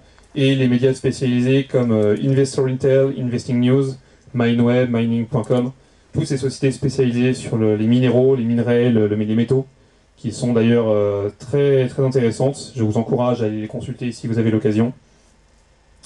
Ces informations sont d'accès libre, donc vous pouvez retrouver maintenant vous pouvez retrouver tout ce que j'ai dit sur le web, via ces médias, via les sociétés concernées. Oui, Bruno Chevalier, après la flambée des prix des terres rares en 2011, et devant le quasi-monopole chinois, un certain nombre de pays se sont lancés dans le recyclage des terres rares. Est-ce que vous pourriez nous en dire un peu plus et nous dire où nous en sommes au jour d'aujourd'hui ? Alors, il y a beaucoup de gens qui font des recherches. Je sais que nous, les Français, on avait ça avec Solvay, j'en ai parlé un peu. Les Américains font beaucoup de recherches sur le projet, sur la question. Je dois avoir ça dans un papier en dessous, si j'arrive à le récupérer. Oui, le Critical Materials Institute américain, qui est un bureau institué par les autorités, travaille beaucoup sur la question. Ils songent à faire du recyclage de terres rares à partir d'appareils électroniques. La technologie à partir de membranes, dont je vous en ai parlé, consiste aussi là-dessus. Après, je ne suis pas au fait exactement de toutes les évolutions technologiques. Je sais que les États-Unis travaillent beaucoup dessus. Quand j'étais en poste à CEIS, que je faisais une veille quotidienne et j'ai vu passer beaucoup d'informations sur tel laboratoire qui a fait un grand pas ou un petit pas sur telle technologie. Ça avance beaucoup aux États-Unis, en Allemagne aussi un peu, moins qu'aux États-Unis, surtout aux États-Unis. Après, c'est pas le sujet qu'on regardait le plus et que j'ai le plus étudié, malheureusement. Bonjour, donc, je suis Judith Pignard, je fais une thèse sur la filière des terres rares et plus particulièrement sur celle des néodymes, donc sur la filière chinoise, donc plus particulièrement sur les impacts sociaux et environnementaux. Mais bon, comme c'est le sujet de ma thèse, j'ai énormément de remarques et de questions, je vais essayer de raccourcir. Mais alors ma première remarque, c'était justement sur le recyclage, comme l'a évoqué Monsieur Chevalier. Alors aujourd'hui, sur le recyclage, on a moins de 1% en fait de l'approvisionnement en terres rares mondiales qui est sur le recyclage. Donc même si donc, on en parle, aujourd'hui au niveau vraiment développement industriel, on reste sur des quantités qui sont très faibles. Et dans les entretiens que j'ai pu avoir avec les industriels de la filière, c'est moins pour des raisons technologiques que pour des raisons de coûts de développement de la filière et de l'industrie. Donc du coup qui sont rédhibitoires dans cette période en fait où les prix des matières premières sont très basses. Et du coup c'était justement ça qui me posait la question quand vous évoquez par exemple de l'exploration sur des astéroïdes, donc, où on peut imaginer que le coût est très très cher. Je me demandais comment ça se faisait qu'au niveau stratégique on continue à parler de projets de développement minier en Australie, ou des projets plus exotiques comme l'exploration sur les astéroïdes, qui ont quand même eux aussi un coût de développement assez important. Et pourquoi c'était plus facile en fait d'imaginer des projets de développement minier finalement que des projets de recyclage? Est-ce que c'est tellement plus cher? Enfin, voilà, je me posais cette question. Et du coup j'en donne juste un autre. Bon allez, je fais juste une toute petite remarque, après je m'arrête. Mais sur l'Australie, sur les projets de développement de la monazite, en fait, ces projets d'exploiter les sables de monazite, donc en fait qui sont des résidus miniers d'exploitation d'autres exploitations, par exemple comme il me semble le zinc. Enfin bon, c'est des résidus miniers d'autres exploitations qu'on va utiliser ces déchets pour exploiter les terres rares. En fait, c'était un des principaux approvisionnements historiquement. Donc, avant les années 80, l'approvisionnement de terres rares se faisait pratiquement uniquement par la voie d'exploitation de cette monazite. Et pourquoi on a arrêté de faire ça? Parce qu'il y a une réglementation internationale qui s'est développée sur les matériaux sources radioactifs, qui a réglementé le transport, le stockage, etc. de matériaux radioactifs, parce qu'il faut savoir que la monazite contient du thorium et de l'uranium, donc c'est radioactif. Et donc, quand on a mis en place cette réglementation, c'est devenu trop cher et trop contraignant pour les exploitants des États-Unis et de France de continuer à exploiter ce déchet minier pour en sortir des terres rares. Donc c'est à ce moment-là en fait qu'on a un peu aussi cédé l'exploitation des terres rares aux Chinois. Donc je voulais aussi souligner ça, c'est-à-dire que c'était pas que les Chinois qui avaient une stratégie un petit peu agressive. Bon, ça existe, donc ils ont effectivement une stratégie de remontée de filière et d'appropriation de la chaîne de valeur, mais on leur a aussi laissé pour ces raisons. Donc c'est pour ça que je suis très étonnée aujourd'hui de voir ces projets en Australie qui reprennent, alors qu'aujourd'hui le prix des terres rares est très bas, donc je me demande comment c'est possible qu'ils rouvrent des mines l'année prochaine, alors que donc on sait que les coûts sont élevés puisque c'est radioactif, et je pense qu'en Australie ils vont peut-être plus respecter les normes qu'en Chine, je ne sais pas. Et donc du coup les coûts sont élevés, les prix sont bas. Comment ça peut être plus rentable que du recyclage? C'est une question que je me pose. Alors j'imagine qu'il peut y avoir deux choses, peut-être soit un soutien de la part des politiques publiques, un soutien financier. Je ne sais pas du tout si c'est possible que ça existe en Australie, mais ou éventuellement ils tapent sur une remontée du prix des terres rares. Mais sinon je me demande comment ça peut être rentable. Voilà. Alors concernant la production de monazite, d'abord c'est pas... Alors l'Australie, je ne sais pas s'ils vont en faire, c'est les Canadiens, c'est Medallion Resources qui comptent le faire, et les Indiens à côté, mais eux ils en ont sur place.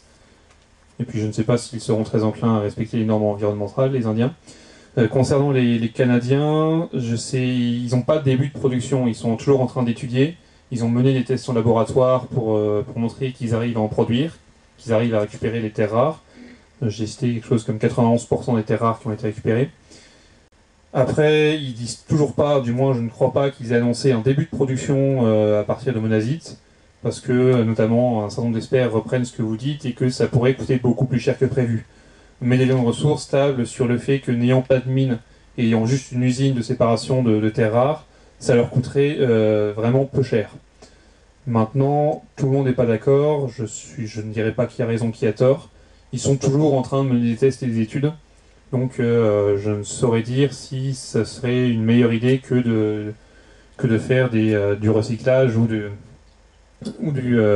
minage traditionnel.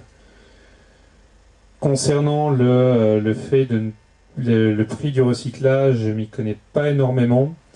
Maintenant, je pense que ça va être assez compliqué de reprendre tous les appareils électroniques pour les séparer de manière propre. Surtout qu'en plus, notamment dans les portables, il y a le coltan qui pollue énormément. Tous les problèmes au Congo avec le coltan.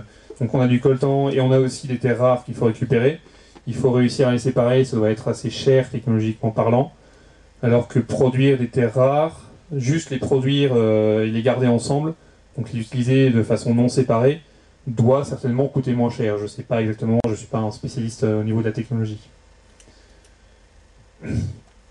Après, oui, effectivement, concernant le recyclage, j'ai probablement pas été assez clair. Tout ce qui se fait aux États-Unis ou même en Allemagne, c'est surtout de la recherche, c'est des tests menés en laboratoire. D'ici à ce que ça passe dans le domaine industriel, une vraie production industrielle, il y a quand même des progrès à faire. Les tests en laboratoire diffèrent un peu de ce qui se fait dans l'industrie. Bon, bonsoir, Jacques Mieri. Moi, je voulais revenir effectivement sur ces problématiques de prix et voir si ça avait un véritable impact sur les stratégies industrielles qui avaient été prises ces dernières années. Parce que lorsqu'on regarde ce qui s'est passé en Chine, finalement, lorsqu'on résume, il n'y a pas eu de problème de disponibilité des métaux, il y a eu un problème d'accepter finalement le prix environnemental à payer pour pouvoir être producteur de terres rares. La Chine l'a fait, elle ne l'a pas fait pour pouvoir faire un business de terres rares, en fonction du prix de ces terres rares, elle l'a fait pour effectivement, comme on l'a dit, remonter la chaîne de valeur et forcer finalement un grand nombre d'industriels à venir installer leurs usines en Chine. Et ça a été ça finalement le gain. Et donc est-ce que finalement donc les grands mouvements à attendre à l'avenir vont pas être plutôt autour des choix faits par les grands pays sur le fait qu'ils veulent retrouver tout ou partie de certaines filières industrielles perdues, plutôt que sur la rentabilité ou non de l'exploitation de terres rares. Et lié à ça, sur certains de ces choix stratégiques, est-ce que certains pays vont être prêts à revenir sur les normes environnementales qu'ils avaient mis en place au départ et qui avaient favorisé cette stratégie chinoise? Alors oui, effectivement, vous avez raison concernant le fait que la stratégie... Alors, je pense qu'il y a les deux, que le développement des sociétés, notamment en Amérique, en Australie et au Canada, vont dépendre à la fois de la volonté publique des États de retrouver une partie de la production, mais ça va aussi dépendre des prix, parce que si la production n'est vraiment pas rentable, même avec des aides publiques, les sociétés arrêteront de produire. À moins que ce soit les sociétés publiques, mais là, pour l'instant, je ne connais pas de société publique qui fasse des terres rares. Ça dépendra, oui, vraiment beaucoup de la stratégie des États. Si la Chine a réussi à développer son industrie, c'est parce que l'État s'y est mis derrière. Donc ça dépendra vraiment de la stratégie des États. Mais aussi vraiment du prix des terres rares. Après, personnellement, je pense que le prix devrait remonter, puisque là, on est quasiment au fond du trou et que plus personne ou presque n'en profite. Donc si tout le monde arrête de produire, et comme la demande est déjà légèrement supérieure à l'offre, les prix devraient mathématiquement remonter. Je ne pourrais pas dire quand. D'après certains spécialistes, ça devait commencer à remonter en 2015. Ça n'a pas été le cas. D'autres disaient 2016-2017. On verra ce que ça donne. Mais ça dépendra des deux, et notamment après, dans tout ce qui concerne l'énergie, la stratégie des États fait souvent partie du processus, même quasiment toujours.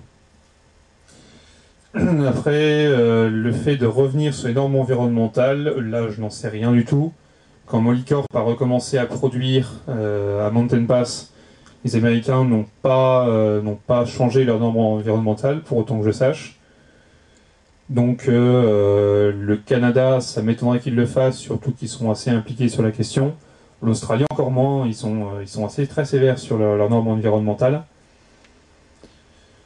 Après, le truc, c'est que j'ai lu un article très intéressant d'un spécialiste qui disait que le problème avec les terres rares, c'est pas une question de prix ou de production illégale chinoise, c'est surtout que les sociétés occidentales ne se sont pas donné la peine n'ont pas la volonté de produire de manière assez efficace.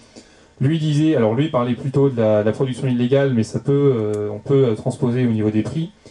Lui disait qu'on accusait la production illégale pour se dédouaner du fait qu'on ne savait pas produire convenablement. Donc finalement que tout le monde arriverait à en produire convenablement si on arrivait à rentabiliser ça, à avoir une chaîne de production plus efficace, des coûts moins élevés, et par divers politiques. Donc beaucoup de monde accuse la production illégale et les prix. Lui disait c'est juste que vous n'êtes pas foutu de faire ça convenablement, en gros. Je pense qu'il doit y avoir un peu de ça aussi, peut-être pas complètement, mais il y a aussi un problème de prix.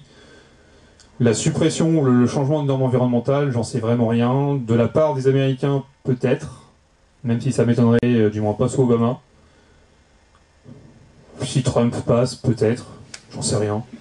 Il serait bien capable de le faire. Les Canadiens, ça m'étonnerait, les Australiens, non. Je pense vraiment pas. En fait, sur la norme liée à la radioactivité, ils ont voté, je crois que c'était en 2000, un amendement spécial pour dire que la mine de Molycorp de Mountain Pass était exempt de cette réglementation sur les matériaux peu radioactifs. Bon, bah, mais écoute pas. Mais ils étaient quand même pas rentables en fait malgré ça. Oui, Jean-Pierre Ouette, je voudrais challenger un petit peu ce que vous avez dit sur l'évolution de la demande, du marché et donc des prix. Parce que c'est vrai tout le monde était très impressionné par cette crise des terrains de 2011 qui ont vu les prix s'envoler. Et depuis, vous l'avez dit, ils sont considérablement retombés. Ils ont divisé combien, ça dépend des métaux, mais par 5, par 4, etc. Et en 2015, vous avez dit que le marché est encore très déprimé. Alors, il faut bien voir les ordres de grandeur, c'est combien? C'est 4 milliards, 5 milliards de dollars le marché des terres rares au niveau mondial, c'est le 200e du marché du pétrole, c'est même pas le 10e du marché du cuivre, hein.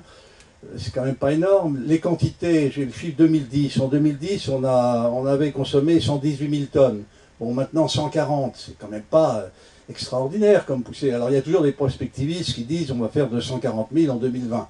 Ok, mais dans quoi? Parce qu'il y a quand même une demande croissante, d'accord.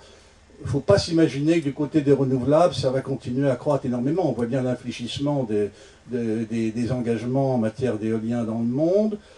Il y a des retraits, l'éclairage consomme beaucoup moins. Hein, l'éclairage consomme beaucoup moins d'europium et de terbium parce que les LED consomment peu de terres rares. Hein. Et l'europium, terbium, c'est des terres rares lourdes. Hein. Donc il y a des facteurs qui sont plutôt à la détente. Hein. Alors donc ma question est, quelles sont les applications qui sont susceptibles d'entraîner une relance du marché? Et notamment, j'aimerais avoir un ordre de grandeur sur l'impact du véhicule électrique. Est-ce que c'est quelque chose qui peut avoir un impact fort sur le praséodyme, le néodyme, le dysprosium, etc. Enfin, pour les aimants. Hein. Alors concernant les marchés qui pourraient qui seraient intéressants pour les terres rares, il y a le marché de la défense qui est assez demandeur aussi, moins que pour les énergies renouvelables, mais c'est pas mal utilisé dans tout ce qui est défense. On sert pour des alliages. Le scandium était servi dans un alliage aluminium-scandium, pardon. Aluminium-scandium. D'autres éléments sont utilisés pour des alliages différents, dans les avions notamment. Le praséodyme, je crois, ou je ne sais plus exactement, mais c'est les lasers également. On peut se servir des terres rares pour se servir des lasers. Donc tout ce qui marche au laser dans la défense ou même dans les hôpitaux, ça pourrait être intéressant pour les terres rares. Après, si on trouve mieux, les terres rares déclineront aussi. Concernant les voitures électriques, je sais pas vraiment. Je sais que le néodyme et le praséodyme sont utilisés dans les voitures électriques, normalement.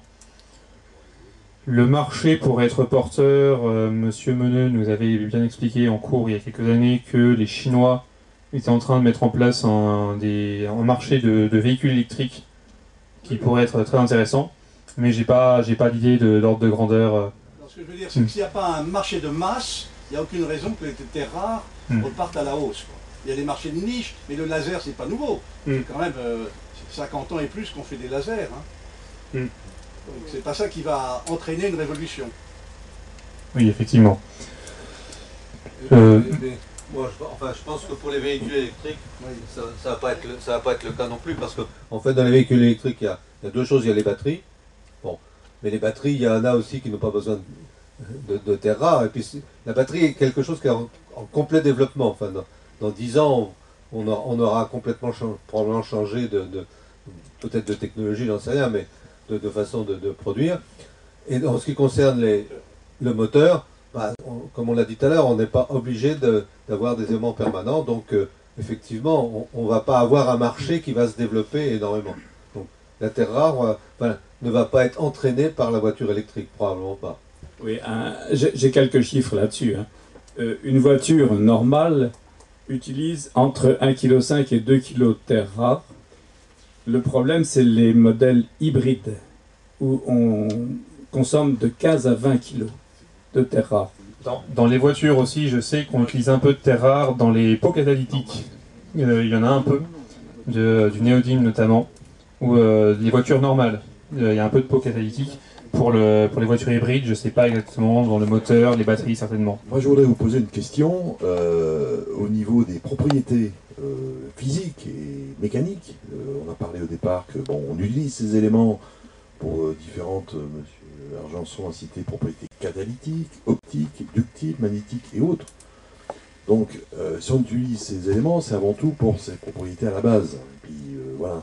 Donc je voudrais voir quelles sont les références, les sources où on peut, je dirais, connaître les différentes propriétés et l'intérêt des terres rares par les valeurs des propriétés par rapport à d'autres éléments chimiques, quoi. Voilà ma question. Quelles sont les références, des sites, ou des ouvrages, ou des bases de données, voilà.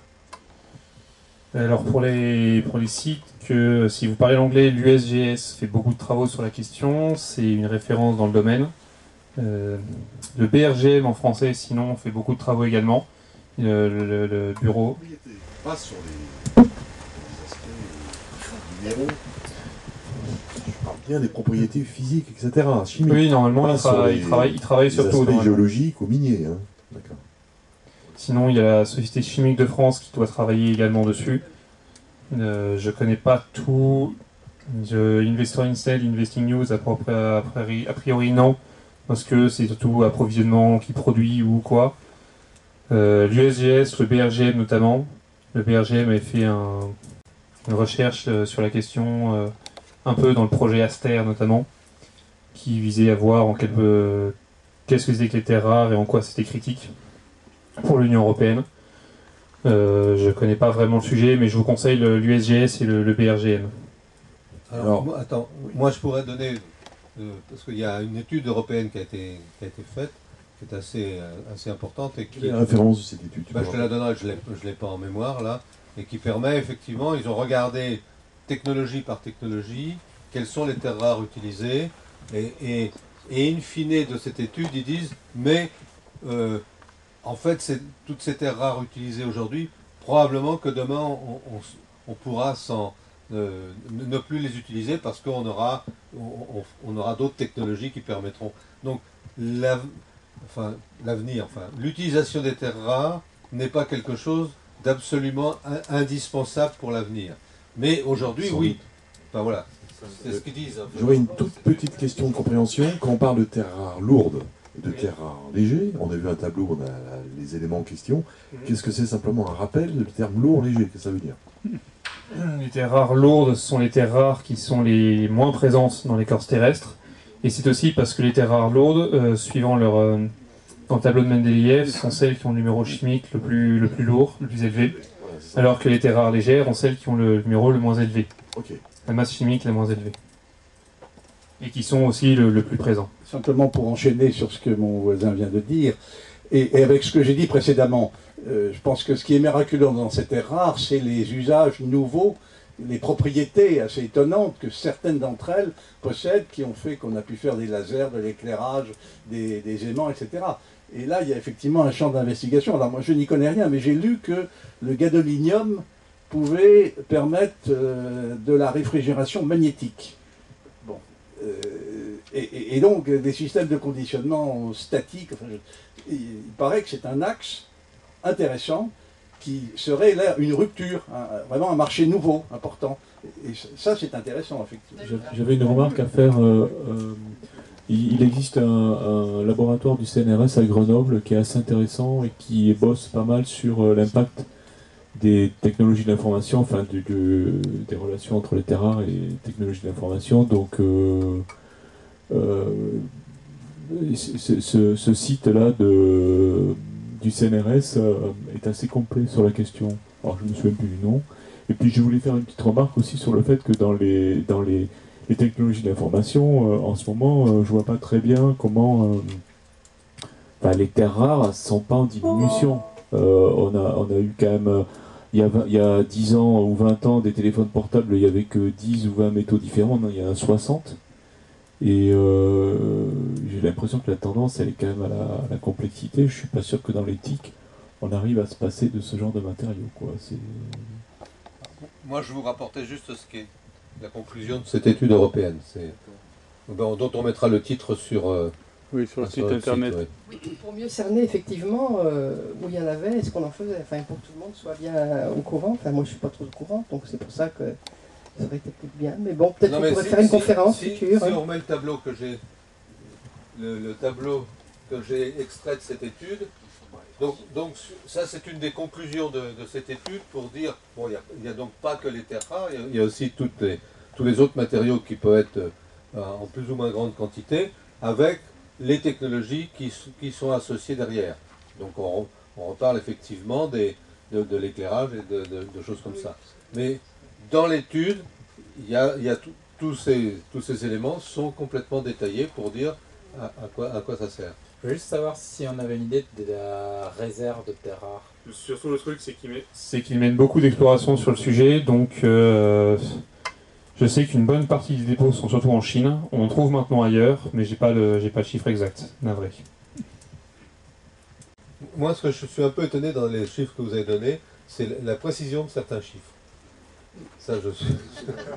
Alors, quand on sait, regardez le pétrole, on a des évaluations de 1 à 3 ou 4, et je suis très étonné que même sur un site donné, qu'ils arrivent à produire des évaluations aussi précises, quoi.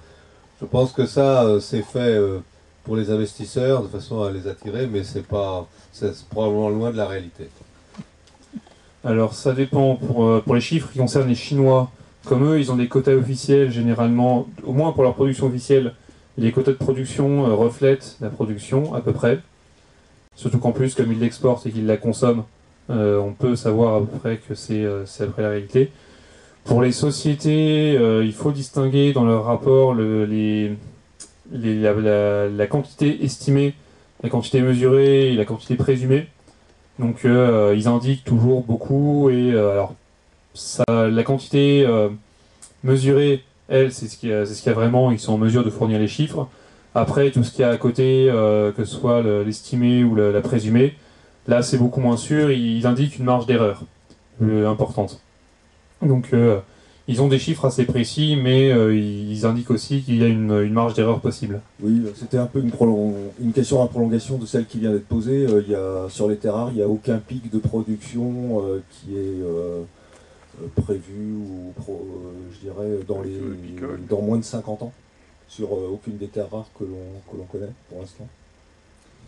Alors à part pour le scandium qui pourrait passer de 15 tonnes par an à 5400 par an avec US Rare Earth, je vois pas, non. Le pic de production, c'est qu'on peut pas produire plus, hein, c'est pas qu'on peut produire autant qu'on veut, justement c'est le contraire. Oui. Je sais pas. Là, vous me posez une colle. Ah, pardon. Non, mais je serai bref. Hein. Non, mais bon, c'est très difficile de répondre à la question des réserves, parce que comme pour tous les métaux, beaucoup de produits, ça dépend de la teneur. Hein. Là, actuellement, les gisements dont vous parliez, c'est pour les terres rares lourdes, on est à des taux de 300 grammes par tonne. Hein. Beaucoup, hein. Bon, alors, si on dit, si le prix augmente et qu'on décide d'exploiter à 150 grammes, la quantité de ressources augmente considérablement. Hein. Donc, on a des évaluations dans la littérature gisement par gisement, mais de là à faire une somme, effectivement, c'est difficile. Hein. Mais moi, personnellement, je pense que, c'est comme pour le pétrole, hein, le picole, on le traîne depuis 1861. Hein. On dit depuis 1861, il y en a pour 30 ans. Hein. C'était juste, si je pouvais me permettre de donner le chiffre, qui était environ 200 ans de réserve au taux de production actuel, mais en tout cas c'est censé être une des ressources qui a le plus longue vie de réserve pour l'instant, les terres rares, et c'est à peu près... Enfin, il n'y en a pas une qui est censée s'éteindre avant l'autre, puisque dans les minéraux qu'on exploite aujourd'hui, en fait, ils sont tous présents, donc même si vous avez souligné à des échelles... différentes. Voilà, c'était juste pour dire. Oui, en complément de votre question, là, vous avez parlé des mines, hein, donc vous posez la question d'un picole sur les mines. Mais il y a un certain nombre de ressources de terres rares qui ne sont absolument pas du tout exploitées actuellement. Ce sont tous les nodules métalliques au fond des mers. Et ça, c'est des quantités très très importantes. Et ce sont les encroûtements au fond des mers qui proviennent des remontées du magma. Parce que ce qu'il faut savoir, c'est que le magma contient des quantités importantes de terres rares. Donc, c'est un peu la réponse à votre question. La ressource, elle est quasiment infinie. Encore faut-il la chercher. Le prix aussi. Hein. J'ai deux toutes petites questions sur les chiffres que vous nous avez montrés au début. Là. D'abord, j'ai pas très bien compris. Les Chinois, donc, ils ont un quota. Ce quota, il est inférieur à leur demande. Et donc, comment ça se fait que dans ce cas-là, les prix ne grimpent pas? Parce qu'ils ont une grosse production illégale qui permet d'atteindre leur demande et même la dépasse. Donc sachant qu'en plus, leurs quotas de production sont assez récents. Donc avant, ils avaient des quotas d'exportation. Ils ne réglementaient pas autant leur production. C'est vraiment que depuis quelques années qu'ils la... D'accord. Donc vraiment, c'est le facteur d'ajustement, c'est beaucoup la production illégale, qui est estimée, je vous le disais, à 40 000 tonnes par an. Enfin, on ne sait pas exactement, c'est illégal. Et la deuxième toute petite question que j'avais, quand vous avez montré les chiffres pour le Japon, j'ai vu que le Japon achetait 3000 et quelques tonnes de terres rares à la France. Et d'où elles viennent ces terres rares en France? Alors ça justement, ça venait de Solvay, de l'usine de Solvay à La Rochelle, qui a fermé boutique il y a quelques mois. On voit France, 3352 tonnes en 2014, et je me suis dit, tiens, je ne savais pas qu'on produisait des terres rares à ce point-là. D'accord. On en produisait un peu, on en a un peu aussi, je crois, en Bretagne, mais comme nos normes environnementales sont assez sévères, on n'a pas les moyens de les exploiter. Maintenant, alors je sais qu'il y avait Solvay et peut-être d'autres acteurs, mais je ne les connais pas exactement. On en produit quasiment plus en France depuis 2 mois. Moi, je voulais revenir sur les éléments. préciser que l'hafnium, là, dans l'utilisation de l'hafnium, savez-vous c'est pourquoi dans le nucléaire? C'est parce que c'est en fait c'est un capteur de neutrons, donc ça peut être utilisé dans les barres de contrôle, capture, par la section efficace très élevée de capture. Voilà, c'est une parenthèse. Par contre, je vais revenir sur l'éclairage, sur le tableau général, là, sur les... ce qui est important, c'est de dire que les LED actuels qu'on utilise, on utilise de plus en plus de LED par les qualités, effectivement, de durée, mais savoir quelles terres rares on emploie actuellement dans les LED, est-ce que c'est incontournable? On sait qu'il y a quelques années, justement, le Japon a développé des LED bleus qui ont fait l'objet de prix Nobel récents de physique pour l'équipe de japonais. Voilà, donc dans les différents éléments qu'on voit lighting, où sont les LED, où sont les éclairages intermédiaires, donc les fluorescences, les fluos compacts. Est-ce que c'est incontournable? Voilà la question qu'on peut se poser, quoi. Parce que les LED, on sent que c'est quand même l'éclairage performant qui décolle du futur, voilà quoi. Est-ce que c'est incontournable? Bon, on sait que c'est des transitions entre niveaux bien sûr électroniques, d'énergie, bon, les gaps, les HNU, quoi, les photons, mais... Alors, où sont les LED dans le tableau? Ça, j'en sais rien, puisque le tableau est à Monsieur Argenson. De toute manière, je ne suis pas un spécialiste là-dessus.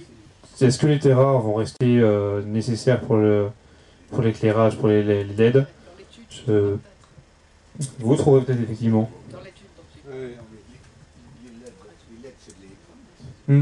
Mais oui, après, on peut assez facilement basculer sur les technologies avec un peu de recherche où les terres rares ne seront plus utilisées. C'est ce que je soulignais tout à l'heure sur les aimants permanents, où on a déjà des laboratoires qui arrivent à en faire sans terres rares. Donc, certes, c'est très important aujourd'hui. On pourrait néanmoins, enfin, après, je sais pas, je suis pas devin, mais on pourrait s'en passer avec un peu de recherche. De là à dire dans 10 ans on s'en servira plus, je n'irai pas jusque-là. Mais je répète, je pense que sur l'éclairage, les lampes fluorescentes pour toutes les substances luminophores là, et sont encore, dans une certaine mesure, des gros consommateurs d'europium et de terbium. Hein. En passant au LED, on passe à l'électronique classique. Hein. Donc il faut des dopants, et je pense que le terbium a encore son rôle, mais à mon avis en beaucoup plus petite quantité. Alors que les luminophores, les substances qu'on met sur la périphérie des lampes fluorescentes demandent beaucoup de terres rares. Je vais juste donner une information sur l'usine Solvay. Il faut savoir que les déchets dans lesquels il y a du thorium de l'usine Solvay constitueraient la plus grande partie des déchets qui seraient à mettre dans le futur centre de stockage de déchets faible activité à vie longue, sur laquelle l'ANDRA fait des études prospectives. Hein. Donc c'est pas l'industrie nucléaire, en fait, ce qui est très marrant, c'est il y aura un centre de déchets en France, radioactif, dont la quantité de déchets principale serait liée à l'activité de l'usine Solvay anciennement Rodia à La Rochelle. Donc c'est assez marrant. Bon, je pense qu'on pourra poursuivre ce débat là au-dessus. Il y a donc des rafraîchissements qui vous attendent. Vous pourrez donc discuter avec Romain. Nous vous remercier. Je voulais aussi vous signaler que la vidéo et les transparences sont disponibles d'ici quelques jours sur notre site internet, www.centralenergie.fr.